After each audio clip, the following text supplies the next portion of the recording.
బొగ్గు గనుల వేలంపై బీఆర్ఎస్ కాంగ్రెస్ మధ్య మాటల యుద్ధం కొనసాగుతోంది. సింగరేణి ప్రైవేటీకరణకు కాంగ్రెస్ బీజేపీ కుట్ర చేస్తున్నాయని బీఆర్ఎస్ ఆగ్రహం వ్యక్తం చేసింది. ప్రజలను రెండు పార్టీలు మభ్యపెడుతున్నాయని మండిపడింది. దీనిపై బీఆర్ఎస్ కు సీఎం రేవంత్ రెడ్డి కౌంటర్ ఇచ్చారు. సింగరేణిని ప్రైవేటీకరించేందుకు కేంద్రం కొన్నేళ్లుగా ప్రయత్నిస్తున్నా అప్పటి బీఆర్ఎస్ ప్రభుత్వం ఎలాంటి చర్యలు చేపట్టలేదని ఫైర్ అయ్యారు. ప్రజల ఆకాంక్షలకు విరుద్ధంగా 10 ఏళ్లు పాలించిన కేసీఆర్ ఇప్పుడు హక్కుల గురించి మాట్లాడడం విడ్డూరంగా ఉందని ఎద్దేవా చేశారు సీఎం రేవంత్ రెడ్డి.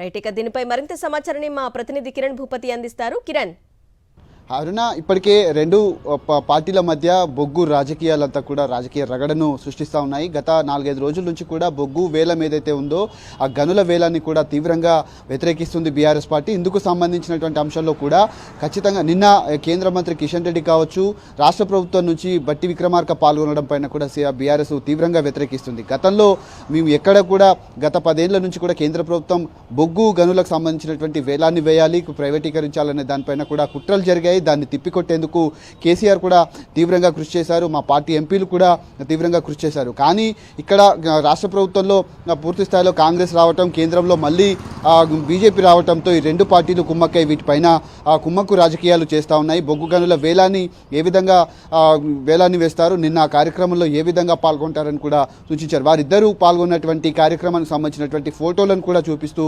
తీవ్రంగా బీఆర్ఎస్ పార్టీ వ్యతిరేకించింది. కానీ గతంలో 2021లో కూడా పీసీసీ హోదాలో ఉన్నటువంటి రేవంత్ రెడ్డి తీవ్రంగా వ్యతిరేకించారు. ఆ బొగ్గు గనులన్నింటినీ కూడా సింగరేణికి అప్పగించాలని కూడా సూచించినప్పటికీ ఏ విధంగా దీన్ని మీరు సమర్థిస్తారు? ఇప్పుడున్నటువంటి సిచ్యువేషన్లో ఖచ్చితంగా బొగ్గు గనుల వేలాన్ని ఆపకపోతే భవిష్యత్ కార్యాచరణ కూడా ప్రకటిస్తామని కూడా బీఆర్ఎస్ ప్రకటించింది.